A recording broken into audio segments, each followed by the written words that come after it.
Hi guys, तो आज हम एक नया चैप्टर स्टार्ट कर रहे हैं। चैप्टर का नाम है केमिकल रिएक्शन एंड इक्वेशन। आपके एनसीईआरटी टेक्स्ट बुक का ये चैप्टर नंबर 1 होने वाला है।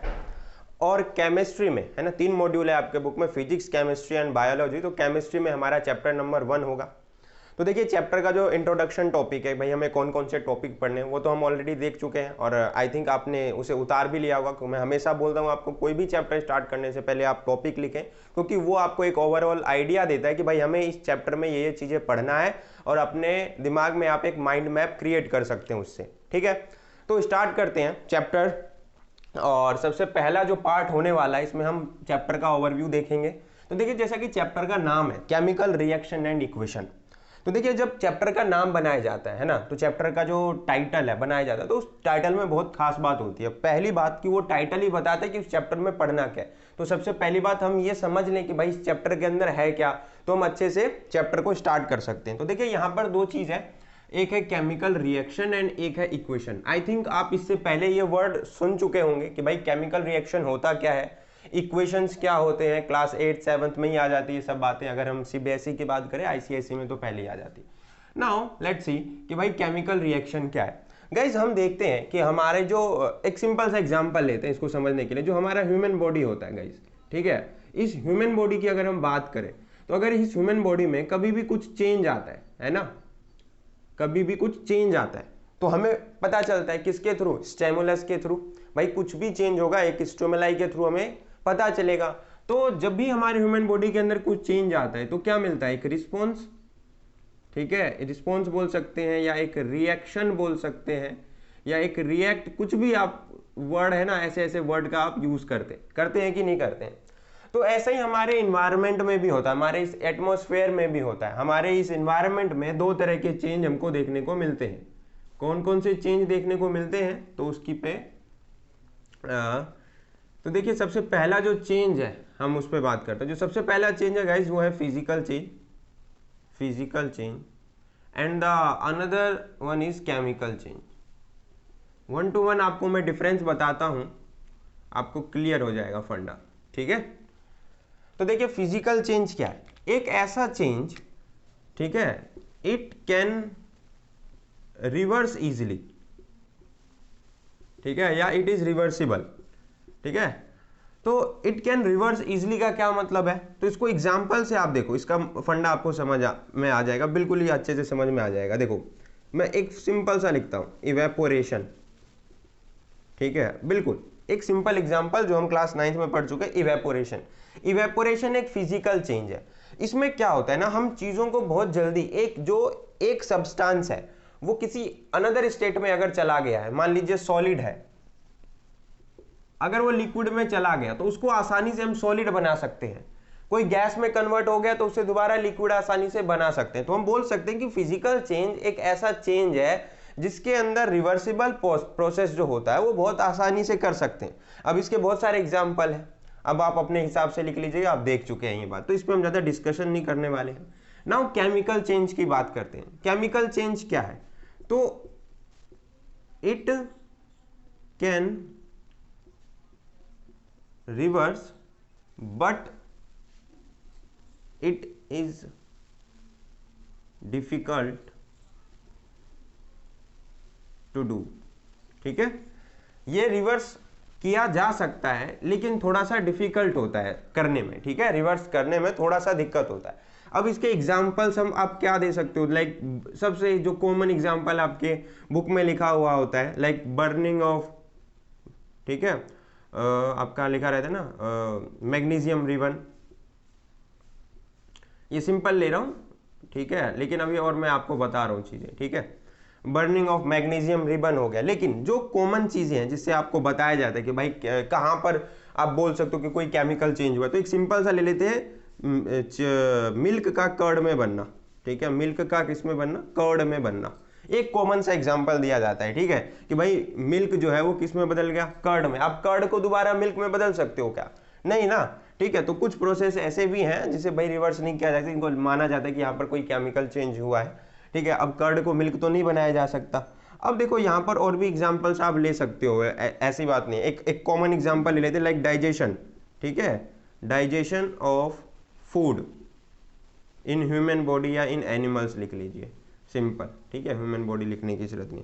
Digestion of food in animals, अब क्या डाइजेशन केमिकल प्रोसेस से कैसे हो रहा है? देखिए जब हमारे बॉडी के अंदर खाना जाता है, खाना जाने के बाद भाई वो अलग अलग ऑर्गन्स में जाने के बाद अलग अलग प्रोसेस से उनका डाइजेशन होता है, ठीक है, लाइक स्टमक में अलग होगा, ठीक है ना, अब इंटेस्टाइन में अलग तरीके से होता है, तो ये इस तरीके से। लेकिन उनमें क्या भाई, ऐसा क्या होता है, देखो उनमें एंजाइम्स जनरेट होते हैं। क्या होते हैं? एंजाइम्स। एंजाइम्स एक बायोलॉजिकल सब्सटेंसेस होते हैं, ठीक है, जो केमिकल प्रोसेस में हेल्प करते हैं, खाने को पचाते हैं, सिंप्लीफाइड सब्सटेंसेस में उसे तोड़ने का काम करते हैं। तो वहां पर भी हमारा क्या होता है?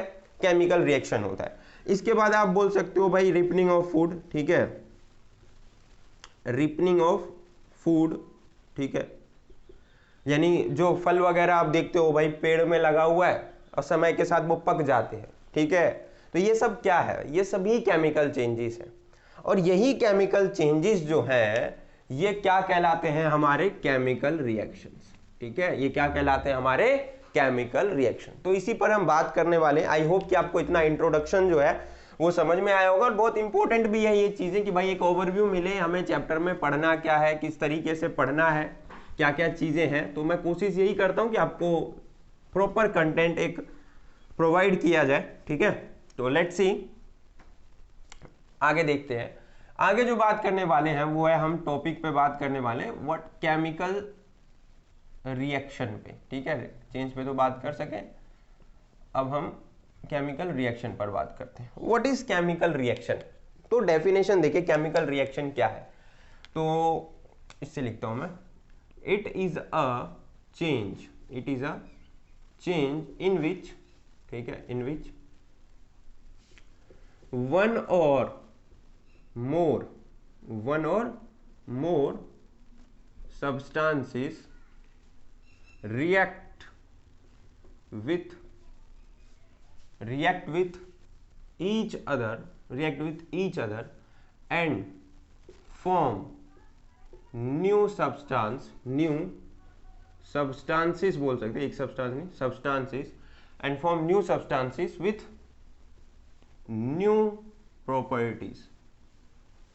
देखिए वैसे तो बुक वगैरह में मैग्नीशियम का एग्जांपल लेकर के बताया जाता है, लेकिन उससे हम चीजों को बहुत अच्छे से समझ नहीं सकते। मैं आपको बहुत सिंपल, बहुत ही डेली बेसिक लाइफ में यूज होने वाले प्रोडक्ट का यूज करके आपको ये डेफिनेशन समझाता हूं, बट उससे पहले मैं कोशिश ये करता हूं कि आपको डेफिनेशन रीड करके कुछ की पॉइंट्स हाईलाइट करवा दूं। देखिए पहला कि क्या कह रहा है, तो केमिकल रिएक्शन एक प्रकार का चेंज है, हम देख चुके हैं। तो केमिकल रिएक्शन एक प्रकार का चेंज है जिसके अंदर एक या एक से अधिक सब्सटेंसेस, वन और मोर सब्सटेंसेस क्या करते हैं गाइस, आपस में, बहुत इंपॉर्टेंट है, रिएक्ट करते हैं। आपस में क्या करते हैं? रिएक्ट करते हैं विथ ईच अदर, एक दूसरे के साथ, एंड फॉर्म न्यू सब्सटेंसेस, और नए सब्सटेंसेस बनाते हैं। जरूरी नहीं है कि एक ही सब्सटेंस बनेगा, बहुत सारे सब्सटेंसेस बन सकते हैं। जरूरी नहीं है कि एक या दो ही सब्सटेंस आपस में रिएक्ट करेंगे, दो से अधिक सब्सटेंसेस भी आपस में रिएक्ट कर सकते हैं। लेकिन जब वो नया सब्सटेंस बनाएंगे तो सबसे इंपॉर्टेंट पॉइंट ये है कि जो नया सब्सटेंस बनेगा उसकी प्रॉपर्टी गाइस बिल्कुल अलग होगी, उसकी प्रॉपर्टीज बिल्कुल अलग होगी। जैसे एक सिंपल देखिए, हमने लिखा H2 हाइड्रोजन प्लस O2, जब ये दोनों ही हाइड्रोजन और ऑक्सीजन के एलिमेंट्स के मॉलिक्यूल्स आपस में जब रिएक्ट कर रहे हैं तो वो बनाएंगे वाटर। बिल्कुल कॉमन एग्जांपल लिया है H2O, पढ़ते हुए आ रहे हो आप। अब मैं आपको चीजें एक्सप्लेन करता हूं। देखो दो सब्सटेंसेस जब आपस में रिएक्ट कर रहे हैं तो क्या एक सब्सटेंस बन के आ रहा है? एक से अधिक भी आ सकता है और एक से अधिक भी रिएक्ट कर सकते हैं। लेकिन जो नया सब्सटेंस बन रहा है क्या उसकी प्रॉपर्टी बिल्कुल खास है? यस, एग्जैक्टली, बहुत खास है, क्योंकि ये जो हाइड्रोजन है ये हमें गैस के फॉर्म में मिलता है, जो ऑक्सीजन है वो भी हमें गैस के फॉर्म में मिलता है, लेकिन H2O किस फॉर्म में मिलता है? लिक्विड फॉर्म में। क्या जो H2O काम कर सकता है वही काम ऑक्सीजन कर सकता है? बिल्कुल भी नहीं। क्या हाइड्रोजन जो काम कर सकता है क्या वो H2O कर सकता है? बिल्कुल भी नहीं। तो गाइज आई थिंक आपको अब समझ में आ गया होगा कि भाई ये न्यू प्रॉपर्टीज और न्यू सब्सटेंसेस कैसे प्रोड्यूस हो रहा है और क्या सेंस है इसका। अब अच्छे से मैं आपको और भी बहुत सारी चीजें एक्सप्लेन करता हूं और मजा आएगा आपको पढ़ने में गाइज। तो चैनल को सब्सक्राइब कर दो, ठीक है, और देखो आगे के टॉपिक्स, आगे के क्या टॉपिक्स। अब देखो जो अगला टॉपिक है वो गाइज ये है कि हमें कैसे पता चलेगा कहीं पर कोई केमिकल रिएक्शन हुआ है। तो उसके लिए बेसिक क्या है, प्रॉपर्टीज ऑफ केमिकल रिएक्शन। तो अब अगला टॉपिक आप लिख सकते हैं प्रॉपर्टीज ऑफ केमिकल रिएक्शन। अब क्या प्रॉपर्टीज है, मैं इस बुक में ये पॉइंट बहुत तरीके से लिखा रहता है, मैं आपको बताता हूं बुक में ये पॉइंट किस किस नाम से आपको मिल सकता है, like properties of chemical reaction, characteristics of chemical reactions, ठीक है। तो मतलब इसका क्या मतलब है, ये कहना क्या चाहता है, यहाँ पर हम क्या पढ़ने वाले हैं। देखो प्रॉपर्टीज या कैरेक्टरिस्टिक्स का मतलब होता है कि खास बात क्या है भाई। खास बात मतलब अब मान लो एक इंटेलिजेंट बच्चा है तो उसकी खास बात क्या है कि भाई वो अच्छे मार्क्स लेकर के आता होगा। खास बात तो यही है, हम उससे प्रिडिक्ट कर सकते हैं चीजें। तो दैट्स ऑल कि भाई प्रॉपर्टीज ऑफ केमिकल रिएक्शन का मतलब है कि भाई हम कैसे पता लगाएं कि कहीं पर कोई केमिकल रिएक्शन हुआ है। सिंपल फंडा, कैसे पता लगाएं। तो उसके लिए हमारे पास कुछ प्रॉपर्टीज है, कुछ तरीके हैं जिसे देख करके एनालाइज करके हम बता सकते हैं कि कहीं पर कोई केमिकल रिएक्शन हुआ है। तो number one is what, number one है आपका सबसे इंपॉर्टेंट, वो है इवोल्यूशन ऑफ गैस। क्या है, इवोल्यूशन ऑफ गैस। अब मैं इसका क्या करना है आपको, इवोल्यूशन ऑफ गैस का मतलब तो आपको समझ में आ गया होगा, आप कैसे एक्सप्लेन करोगे। So in any chemical reaction there is a evolution of gas which we see, let's take an example like magnesium plus sulphuric acid H2SO4, ठीक है। This is magnesium and this is sulphuric acid, ठीक है। आप इससे familiar होते चले जाएंगे, अभी घबराने की बात नहीं है, बिल्कुल एकदम से बड़ा रिएक्शन नहीं ले लिया मैंने, ठीक है। ये सल्फ्यूरिक एसिड है, मैं लिख देता हूं sulphuric acid, acid base and salt में आएगा, and this is magnesium. Okay, now let's see, ये मैग्नीशियम, ये sulphuric acid, when they both are react with each other they form magnesium sulphate MgSO4 and hydrogen. Okay, now let's see, आपको बहुत सारी चीजें मैं बताता हूं वन टू वन। मैं ऐसा कुछ नहीं है कि आपको छोड़ दूंगा 9th क्लास में, अगर कुछ भूल गए हो तो यहां आए हो, इस चैनल पे आए हो, तो मेरा काम है आपको ऐसा कंटेंट देना जो कहीं और अवेलेबल नहीं है, ठीक है। अब देखो गाइस, जब ये मैग्नीशियम सल्फेट के साथ रिएक्ट किया तो क्या बनाया, मैग्नीशियम सल्फेट, और अलग क्या बन गया, हाइड्रोजन। क्या यहां पर गैस इवॉल्व हुआ, एग्जैक्टली हाइड्रोजन क्या है, एक गैस। तो कहीं पर अगर कोई केमिकल रिएक्शन हुआ है तो मे भी हो सकता है कि हमें वहां पर कोई गैस प्रोड्यूस होता हुआ दिखाई दे। बाद में पता चलता है ये एक सोप सॉल्यूशन से पास करवाते हैं, एक पॉपअप साउंड क्रिएट होता है। तो हम अलग से इसी चैनल के ऊपर ही आप देखोगे कि भाई आपको हर चैप्टर के अंदर केमिस्ट्री में अगर कुछ इंपॉर्टेंट रिएक्शंस है तो वो भी मैं आपको करवाऊंगा, बताऊंगा कि भाई ये reaction exam point of view से बहुत इंपॉर्टेंट है, क्या पढ़ना है क्या लिखना, वो चीजें होंगी और हर प्लेलिस्ट के अंदर होंगी। सो लेट्स से ये इवॉल्व हो गया गैस। लेकिन मैं यहां पर जो मेन इंपॉर्टेंट पॉइंट आपको बता रहा हूं, आपने देखा होगा गाइस, कभी कभार यहां पर ये लिखा है MgSO4, कभी कभार ये लिखा रहता है Na2SO4, कुछ ऐसा, ठीक है। तो कुछ ऐसा लिखा रहता है, ये कैसे आ जाता है, ये एग्जैक्टली मैं ऐसा ना हो, मैं आपको बस बताना चाह रहा हूं, एक आइडिया ले रहा हूं कि भाई यहाँ 2 लग गया, यहाँ 2 नहीं लगा, या कहीं कभार ऐसे 2 लगा रहता है, ये सब चीजें क्या है, या NaO2 लिखा रहता है, ठीक है, सॉरी, ठीक है। तो ये कुछ मतलब आपको मैं एक अच्छा सा एग्जांपल से ये समझाऊंगा ना तो आपको समझ में आएगा कि भाई ये चीज क्या है। तो देखिए, मैंने लिखा Al2O3, इसका क्या मतलब है, आप बता सकते हैं इसका क्या मतलब है। ये कंपाउंड में यहाँ 2 और यहाँ 3 का क्या मतलब है, मैं ये बताना चाह रहा हूँ कि भाई यहाँ SO4 है, यहाँ मैग्नीशियम है। कभी कभार हमें ऐसा भी देखने को मिल जाता है Mg, ऐसा हो नहीं सकता, मैं कह रहा हूँ बस आपको एग्जांपल के तौर भाई यहाँ 2 लगा हुआ मिल जाता है कभी कभार। ये क्या मतलब है, इसका क्या सेंस है, तो मैं आपको बता रहा हूँ, वो चीज बताने की कोशिश कर रहा हूँ। तो देखिए क्या है कि जब हम कभी भी कोई भी रिएक्शन करते हैं तो जो कंपाउंड बन रहा होता है, ठीक है, ये हमारा क्या होता है, रिएक्टेंट साइड, ये प्रोडक्ट साइड, और ये होता है हमारा रिएक्टेंट साइड। तो क्या होता है कि जब कोई कंपाउंड बन रहा होता है तो उस टाइम क्या प्रोसेस क्या होता है, वो चीज जो 9th क्लास में आपको बताएगा। तो सिंपल सा फंडा है भाई, एल्युमिनियम अगर ऑक्सीजन की, इसका क्या मतलब है, aluminium is react with oxygen. ना जब एल्युमिनियम क्या करता है, ऑक्सीजन के साथ रिएक्ट करता है, तो ऑक्सीजन की वैलेंसी है 2 एंड एल्युमिनियम की वैलेंसी है 3। नाउ क्रॉस मल्टीप्लाई हो जाएगा, ये 2 जो है वो एल्युमिनियम पे चढ़ जाएगा और 3 जो है वो ऑक्सीजन पे। तो कहीं भी अगर आप ऐसा कुछ देखें कि ये 2 लगा हुआ है, ये 3 लगा हुआ है, सिंपल कि भाई ये वैलेंसी बता रहा है। यहां पर 2 है तो इसका मतलब ये उसके आगे वाले की वैलेंसी है, और यहां पर अगर कुछ लगा हुआ इसका मतलब उससे पहले वाले की वैलेंसी है। सिंपल फंडा, ठीक है। यहाँ पर जो कोई नंबर लिखा रहता है वो अब बाद में आएगा, ट्राइमेट्रिक, ठीक है, ये सब बातें हैं, ये सब 11th क्लास में आता है। अभी के लिए जो मैंने आपको बताया एग्जाम्पल आप लिख लेना और जो मैंने बोला वो लिख लेना, ठीक है। तो पहला आपको समझ में आ गया प्रॉपर्टीज भाई, इवोल्यूशन ऑफ गैस होता है। Now the second one property is what, second one property is change in state, change in state, ठीक है। So in any chemical reaction we will see there is a state of the substances are change. Now let's take an example, here is hydrogen and oxygen, है ना, basic example है। So hydrogen and oxygen, when they both are react, they form H2O, ठीक है। Now the hydrogen is in gas and oxygen is also present is in gas. Now H2O, this is what liquid, ठीक है। ये किस format में भाई, liquid form में, ठीक है। और हाइड्रोजन जो है वो किस फॉर्म में है, गैस फॉर्म में। ऑक्सीजन जो है वो किस फॉर्म में है, गैस फॉर्म में। तो एक नया प्रोडक्ट मिला तो भाई हो सकता है उसका स्टेट हमें चेंज मिले। भाई हमने लिक्विड यूज किया था, हो सकता है हमें सॉलिड मिल जाए। हो सकता है भाई हमने गैस यूज किया, भाई लिक्विड के फॉर्मेट में भाई चीजें मिल जाए। तो भाई ये चीजें होती है। हो सकता है कि भाई हमने गैस फॉर्म में चीजें यूज की है या लिक्विड फॉर्म में चीजें यूज की, हमें सॉलिड मिल जाए, प्रेसिपिटेट फॉर्म हो जाए, तो वो अब एक अलग से देखिए। तो देखिए क्या है कि भाई पहला दूसरा तो हमें अच्छे से समझ में आ गया। अब तीसरा देखिए क्या है, there is a change in temperature. बहुत, ये तीन जो मैंने सबसे लिखे हैं ना, इंपॉर्टेंट है ये तीन, change in temperature, change in temperature.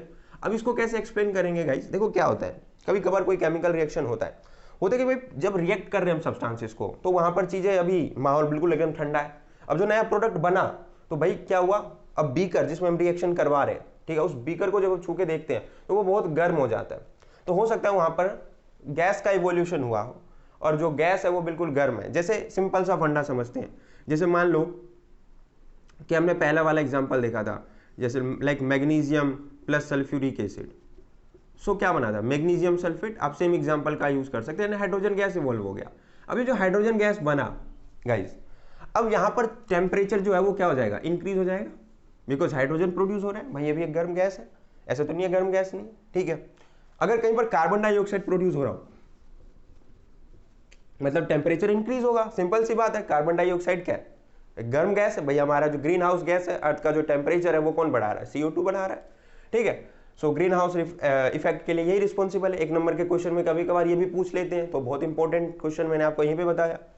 तो change in temperature, change in state, evolution in gas, ठीक है, ये आप एग्जाम्पल के थ्रू एक्सप्लेन कर सकते हैं। The one and only thing is what, change in colour, change in colour. अब आपको मैं ये चीज रिएक्शन के थ्रू अभी नहीं बताने वाला हूं, और बट मैं आपको एक्सप्लेन करूंगा होता क्या है। And last one is change, formation of precipitate, not change, formation of precipitate.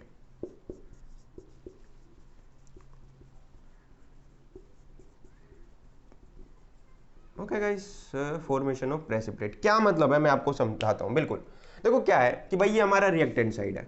हो सकता है यहां पर इसका कलर कुछ रेड हो सकता है इसका कलर यहां पर कुछ ब्राउन हो सकता है यहां पर कलर हमें दूसरा डिफरेंट मिले, हो सकता है कलरलेस हो जाए, हो सकता है ब्लू बन जाए, कुछ भी हो जाए। अब ये रिएक्शन मैं इसलिए नहीं ले रहा हूं क्योंकि जब मैं आपको टाइप ऑफ रिएक्शन पढ़ाऊंगा, अभी एकदम से एक बड़ा सा रिएक्शन लेके समझाऊंगा, क्योंकि देखो कलर चेंज होने का या प्रेसिपिटेट फॉर्मेशन का बड़ा सा कॉम्प्लिकेटेड रिएक्शन है, ठीक है। बताने के लिए मैं बता दूंगा पोटेशियम पर मैग्नेट फॉर्म हो रहा है, बट अभी मैं बताना नहीं चाहता हूं। मैं सिंपल चाहता हूं कि भाई आपको कलर का और प्रेसिपिटेट का जो रिएक्शन है वो आपको मैं टाइप ऑफ रिएक्शन में बताऊं, तो आप वहां से सीख सके और पढ़ सके, उस टाइम आपको एनालाइज करने में डिफिकल्टी नहीं होगी। बट मेन फंडा क्या है भाई, मैं इसको बताना चाहूं तो भाई कभी भी कोई केमिकल रिएक्शन होगा तो हो सकता है कि भाई हमें केमिकल रिएक्शन के दौरान कलर चेंज होता हुआ दिखाई दे। हो सकता है कि पहले कलर हो, बाद में वो चीज कलरलेस हो गया हो, कोई कलर प्रेजेंट ही ना हो सकता है कि पहले रेड हो, बाद में ब्राउन हो गया हो, ब्लू हो गया हो, कुछ भी ऐसा कुछ देखने को हमें मिल सकता है। प्रेसिपिटेट क्या होता है, इसको बड़ा इंपॉर्टेंट है। प्रेसिपिटेट में बच्चे बार बार कंफ्यूज होते हैं, व्हाट इज प्रेसिपिटेट, तो इसको याद रख लेना। प्रेसिपिटेट क्या होता है भाई, इनसोल्यूबल प्रोडक्ट होता है।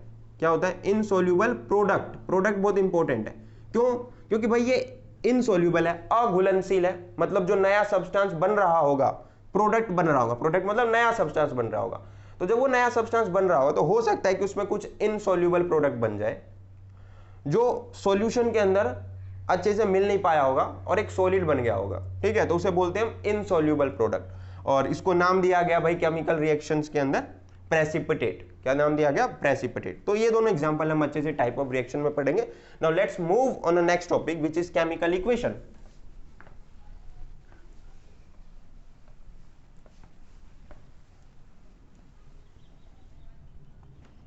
Next topic is chemical equation. बहुत अच्छे से ये फंडामेंटल मैं आपका क्लियर करता हूं, chemical equation. Okay guys, what is chemical equation? Chemical equation क्या है? तो बड़ा सिंपल सा इसका अगर डेफिनेशन तो वैसे आप पूछा नहीं जाता, बट मैं आपको समझाने के लिए लिख देता हूं। The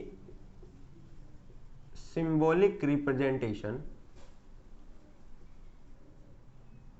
the symbolic representation of chemical reaction. Short form में मैंने रिएक्शन लिख। देखिए मैं बहुत बार क्या करता हूँ, मैं उतना बड़ा वर्ड लिखता नहीं, ठीक है, मैं शॉर्ट फॉर्म में चीजें लिख देता हूँ, तो मैं आपको बता दूंगा भाई ये रिएक्शन लिखा है, ठीक है।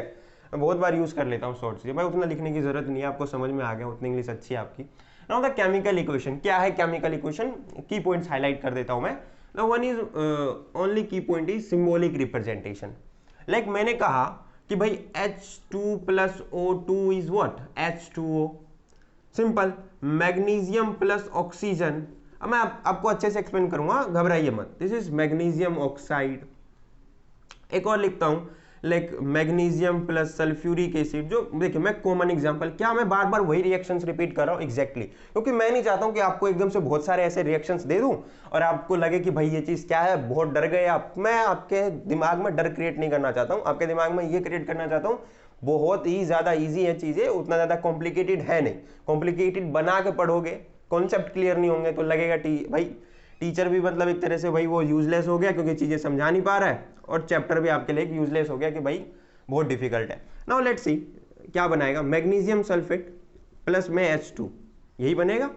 हाँ, तो ये तीन रिएक्शंस लिए मैंने। तो सिंबॉलिक रिप्रेजेंटेशन का क्या मतलब है? सिंबॉलिक रिप्रेजेंटेशन का यही मतलब है कि हो सकता है कि अगर मैं इसको लिखना चाहूं तो गाइस मैं ऐसे लिख सकता हूं, magnesium plus sulphuric acid gives new compound which is magnesium sulfate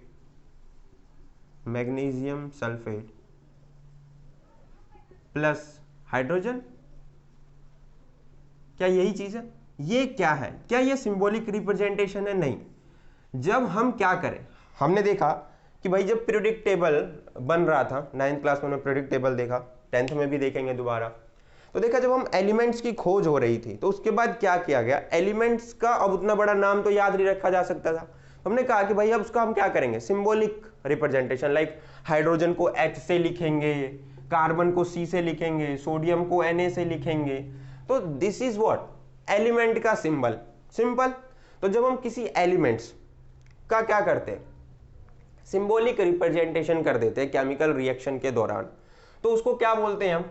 भाई वो क्या है, एक तरह का केमिकल इक्वेशन है गाइस, ठीक है। वो क्या है, एक केमिकल इक्वेशन है, ठीक है। तो ये सिंबॉलिक रिप्रेजेंटेशन हो गया कि भाई हम किसी भी एलिमेंट को जो है उसके सिंबल से रिप्रेजेंट कर रहे हैं, तो वो एक सिंबॉलिक रिप्रेजेंटेशन हो गया। लेकिन जो बहुत ज्यादा इंपॉर्टेंट पॉइंट है गाइस, बहुत ज्यादा, अभी बता रहा हूं मैं, ठीक है, क्योंकि अभी धीरे धीरे वो चीजें हाईलाइट नहीं हुई। अब मेरे से बहुत बार ये सवाल पूछा जाता है, जैसे ऑफलाइन पढ़ाऊं कभी भी ऑनलाइन पढ़ाऊं, भाई ये बताओ कि ये जो रिएक्शन कर रहे होते हैं ये आखिर होते क्या है? क्या ये कंपाउंड होते हैं? क्या ये कंपाउंड होते हैं? क्या ये एलिमेंट होते हैं? ठीक है, क्या ये आयन होते हैं? क्या ये एटम होते हैं? तो देखो सबसे इंपॉर्टेंट पॉइंट, कभी भी कोई एलिमेंट आपस में ना रिएक्ट नहीं कर रहा होता है। एलिमेंट्स के कंपाउंड, आयंस या एटम आपस में रिएक्ट कर रहे होते हैं, ठीक है। बहुत इंपॉर्टेंट पॉइंट बात है कि कोई एलिमेंट रिएक्ट नहीं कर रहा, उस एलिमेंट के कंपाउंड रिएक्ट कर रहे हैं, या बोल सकते हैं उसके आयंस आपस में रिएक्ट कर रहे हैं, या हम बोल सकते हैं उसका एटम आपस में रिएक्ट कर रहा है। क्योंकि मैंने हाइड्रोजन लिखा, ये सिर्फ क्या है, ये एक एलिमेंट हो गया, हाइड्रोजन एक एलिमेंट हो गया, भाई नाम हो गया कि hydrogen as an element. But अगर ये H2 लिख देता हूं तो ये H2 क्या हो गया भाई, इसका मॉलिक्यूल्स हो गया। क्या हो गया? मॉलिक्यूल। तो 1 सेकेंड, ये क्या हो गया? मॉलिक्यूल हो गया। तो आप इसमें मॉलिक्यूल्स भी लिख सकते हैं, नो डाउट, ठीक है। तो भाई आयन हो, एटम हो, मॉलिक्यूल्स हो, कंपाउंड हो, तो भाई ये चीजें क्या है, यही चीजें आपस में रिएक्ट करती हैं और ये जो आयंस, एटम, मॉलिक्यूल्स, कंपाउंड है, इन्हें बोलते हैं गाइज हम रिएक्टिंग स्पीसीज। क्या बोलते हैं गाइज? Reacting species. तो अब मैं कहीं पर भी अगर बात करूंगा तो मैं यही बात कहूंगा कि भाई जब आपस में रिएक्टिंग स्पीसीज आपस में जब रिएक्ट करते हैं, तो रिएक्टिंग स्पीसीज जब भी मैं बोलूं तो आप समझ जाना भाई यहां पर या तो कंपाउंड, या तो आयन, या तो एटम, या तो मॉलिक्यूल्स की बात कर रहे हैं, कहीं पर भी, क्योंकि रिएक्टिंग स्पीसीज के अंदर सब आ गए। एक मतलब बन गया, एक सेंस बन गया कि भाई रिएक्टिंग स्पीसीज की बात की जा रही है, यानी वो चीजें जो आपस में रिएक्ट कर सकती हैं। ठीक है, तो आई थिंक कि मैं आपको समझा पाया कि भाई केमिकल इक्वेशन क्या होता है, लेकिन ये अभी पूरा नहीं है। ठीक है, अभी ये इनकम्प्लीट है। क्यों इनकम्प्लीट है? तो इस तरह का जो रिप्रेजेंटेशन जो मैंने आपके सामने लिखा है, इसको बोलते हैं हम स्केलेटल रिप्रेजेंटेशन। अभी ये पूरा नहीं है, ये स्केलेटल, एक तरह के तो सिंबॉलिक रिप्रेजेंटेशन हो गया, लेकिन ये एक स्केलेटल है। क्यों? इसका एक ढांचा तैयार किया गया, अभी पूरा नहीं किया गया, ये एक ढांचा है। क्यों है ढांचा, अभी मैं आपको बताता हूं, और बहुत इंपॉर्टेंट पॉइंट बता रहा हूं। ठीक है, और वो जरूरी भी है समझना कि भाई हम क्यों किसी केमिकल रिएक्शन को, या केमिकल इक्वेशन बोल सकते हैं, बैलेंसिंग करते हैं। ठीक है, so the next topic is balancing. चल नहीं रही है, हाँ, सो ब्लू का ही इस्तेमाल करते हैं, और बैलेंसिंग। ठीक है, now what is balancing? Balancing क्या है, तो इसको अच्छे से मैं एक्सप्लेन करता हूं। जैसे मैंने लिखा simple H2 plus O2, now it's become H2O। मुझको ये बताइए, यहाँ पर दो चीजें हैं, इस साइड को क्या बोलते हैं गाइस? हम इस साइड को बोलते हैं हम रिएक्टेंट, और इस साइड को क्या बोलते हैं हम गाइस? प्रोडक्ट। एग्जैक्टली, है ना। अब कुछ क्या करेंगे भाई, स्टार्टिंग में बताएंगे आपको कि भैया ये हो गया रिएक्टेंट, ये हो गया प्रोडक्ट। मैंने ऐसा काम नहीं किया। ठीक है, मैं बिल्कुल एकदम आपके लिए चीजें बहुत सिंप्लीफाइड ला रहा हूँ, एकदम से बिल्कुल नए नए वर्ड को हमें जानने की जरूरत भी नहीं है। ठीक है, तो भाई ये हो गया प्रोडक्ट, ये हो गया रिएक्टेंट, तो ये बीच में हमने क्या बनाया? एरो बनाया। ठीक है, ये एरो क्या बताता है भाई? एरो के अगर राइट हैंड साइड जाऊंगा तो ये हो गया आपका प्रोडक्ट। अगर मैं इस एरो के लेफ्ट हैंड साइड जा रहा हूं तो इसका मतलब हम किसकी बात कर रहे हैं? रिएक्टेंट की बात कर रहे हैं। तो बीच में हम एक एरो लगाते हैं। प्लस साइन क्या है? आप जितने भी कंपाउंड यूज कर रहे हो, जितने भी रिएक्टिंग स्पीसीज आप यूज कर रहे हो, अलग अलग रिएक्टिंग स्पीसीज अगर आप यूज कर रहे हो, तो बीच में एक सिंबल लगाना होता है प्लस का। ये सिंपल बात बोलता है कि भाई दो चीजें आपस में क्या हो रही है? कंबाइन। क्या हो रही है? दो चीजें आपस में कंबाइन। सो यहां पर मैंने एक लाइन खींचा, ये शो हो गया भाई, ये हमें बता रहे भाई प्रोडक्ट हो गया, और ये बता रहा है भाई हमें इधर रिएक्टेंट हो गया। अब रिएक्टेंट साइड हाइड्रोजन मौजूद है, ऑक्सीजन मौजूद है, इधर भी हाइड्रोजन मौजूद है और इधर भी ऑक्सीजन मौजूद है। ऑब्वियसली कुछ नया एलिमेंट तो अपने आप पैदा नहीं हो जाएगा। ठीक है, तो ये हाइड्रोजन, ये ऑक्सीजन। मुझे ये बताइए, इधर हाइड्रोजन कितने? आप बोलोगे 2। ऑक्सीजन कितने गाइस? तो आप बोलोगे 2। इधर हाइड्रोजन 2, इधर ऑक्सीजन 1। क्या यहाँ पर कुछ अटपटा है? हाँ, अटपटा तो है कि भाई यहाँ ऑक्सीजन 2 है, इधर ऑक्सीजन 1 है, तो ये एक ऑक्सीजन कहाँ गया? तो इसीलिए हम बोलते हैं कि ये जो है एक स्केलेटल, एक ढांचा तैयार कर दे, कुछ ऐसा होगा, लेकिन ये पूरा नहीं है, तो इसे हम बोलेंगे कि एक इनकम्प्लीट केमिकल रिएक्शन है। इसे हम कंप्लीट कैसे करते हैं? तो कंप्लीट करने का पहला प्रोसीजर आ गया आपका भाई बैलेंसिंग करो। पहली बात तो बैलेंसिंग जब हम करेंगे तो क्या बैलेंसिंग का क्या मोटो है? हम बैलेंसिंग करते क्यों? क्योंकि बैलेंसिंग जो है ये किस लॉ पे डिपेंड करता है? तो ये इस लॉ को बताता है, which is law of conservation of mass. Law of conservation of mass. अब law of conservation of mass क्या है? तो सिंपल सा है, law of conservation of mass क्या कहता है कि mass is neither be created, ठीक है, nor be destroyed during chemical reaction. यानी किसी भी केमिकल रिएक्शन के दौरान देखो, ये मास को ना तो हम क्रिएट कर सकते हैं और ना ही हम उसे डिस्ट्रॉय कर सकते हैं। मास को अब रिप्लेस कर देता हूं मैं किससे? रिएक्टिंग स्पीसीज से। रिएक्टिंग स्पीसीज से, क्योंकि सब अपना अपना मास लेके चलते भाई। तो कोई भी रिएक्टिंग स्पीसीज, अब हाइड्रोजन यूज किया H2, अब इसका कुछ ना कुछ मास होगा भाई, मॉलिक्यूलर मास होगा इसका। तो वो जो मास है जो ऑक्सीजन का मास किधर था, रिएक्टेंट साइड, जितना हमने रिएक्टेंट साइड यूज किया ऑक्सीजन का मास, उतना ही मास हमारा प्रोडक्ट के साइड भी होना चाहिए। अगर नहीं होगा तो law of conservation of mass क्या हो जाएगा, फेल हो जाएगा। तो भाई अगर ऑक्सीजन का मास पूरा नहीं है हमारा प्रोडक्ट साइड, तो इसका मतलब क्या हो गया, अनबैलेंस हो गया।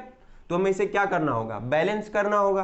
तो बैलेंसिंग का सिंपल सा प्रोसीजर है भाई। अभी देखो बैलेंसिंग के लिए पार्ट 2 बनाया गया है सिंपल आपके लिए, इसमें मैंने वो सारे तमाम क्वेश्चंस लिए हैं, ठीक है। और वो तमाम हम बोल सकते हैं उस क्वेश्चंस के अंदर तमाम वो सारे रिएक्शंस लिए हैं जिससे आप अपने फंडामेंटल स्ट्रॉन्ग कर सकते हो। बैलेंसिंग में अनगारंटेड है, वो वीडियो देखने के बाद आपके बैलेंसिंग में जो फंडामेंटल्स है वो क्लियर हो जाएंगे, आपको पता चल जाएगा। तो अभी कंफ्यूज होने की जरूरत नहीं है कि मैंने क्या बोल दिया, क्या बोल के चला गया, ठीक है। अभी मैं आपको बस ओवरव्यू दे रहा हूँ। लाइक हाइड्रोजन इधर 2 है, इधर 2 है, तो इसे हमें छूने की जरूरत नहीं है। ऑक्सीजन अनबैलेंस है, मैं 2 को 1 नहीं बना सकता हूँ, लेकिन 1 को 2 बना सकता हूँ। तो मैं सिंपली यहाँ पे क्या करूँगा, 2 लगा दूंगा।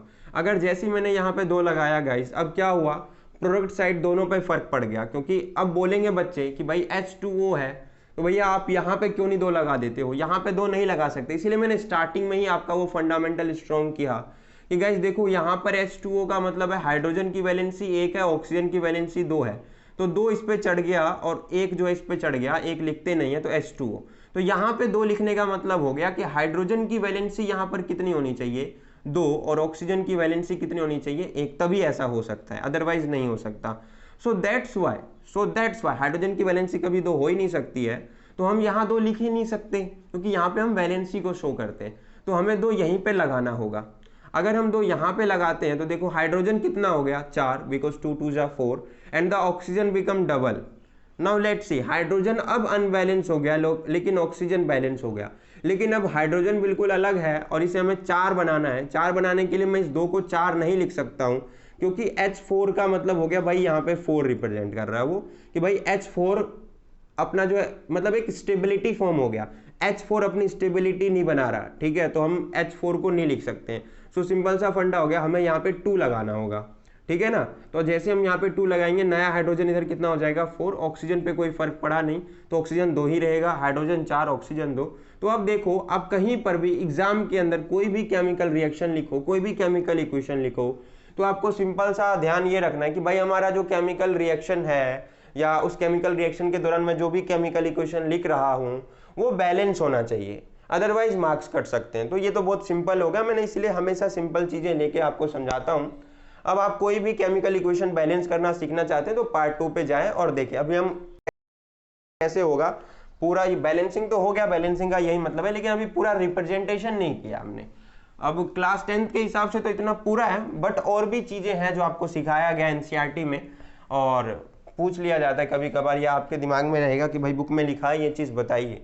तो कभी कभार क्या है गाइस, लिखा रहता है H2 एरो या O2 और G बना रहता है, और H2O क्या गाइस, H2O और यहाँ L ऐसे ब्रैकेट में लिखा रहता है।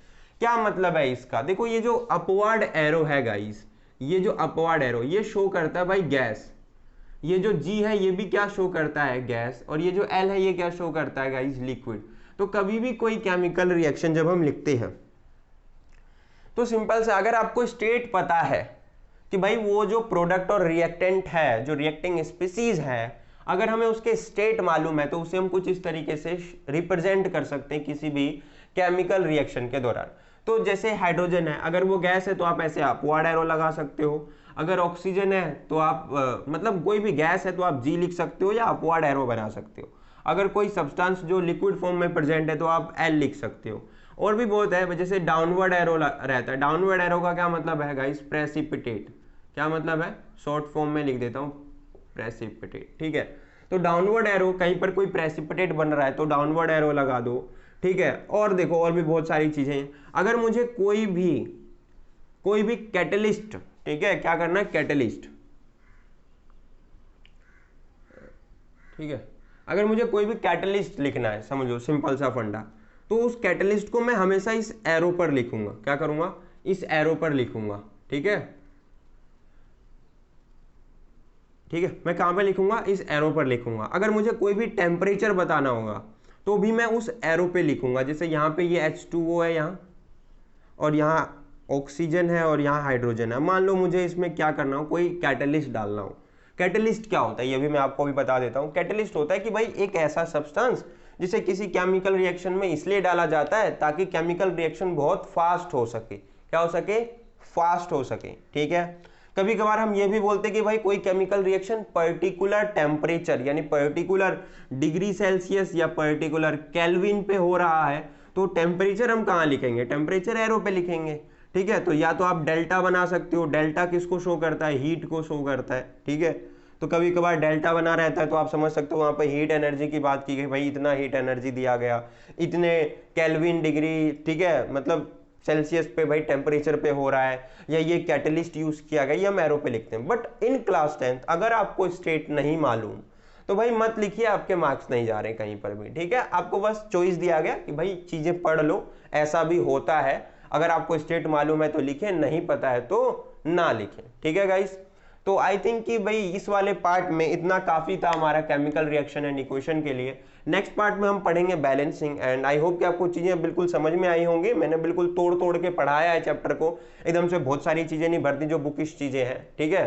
तो आपको पसंद आया होगा उम्मीद करता हूं। तो चैनल को सब्सक्राइब करना, वीडियो को लाइक करना एंड कॉमेंट करना। आपके फीडबैक्स बहुत ज्यादा जरूरी है कि भाई वीडियो कैसा लगा, और चैनल को सब्सक्राइब तो करना ही है गाइस। ठीक है। तो भाई जल्दी जल्दी सब्सक्राइब करो।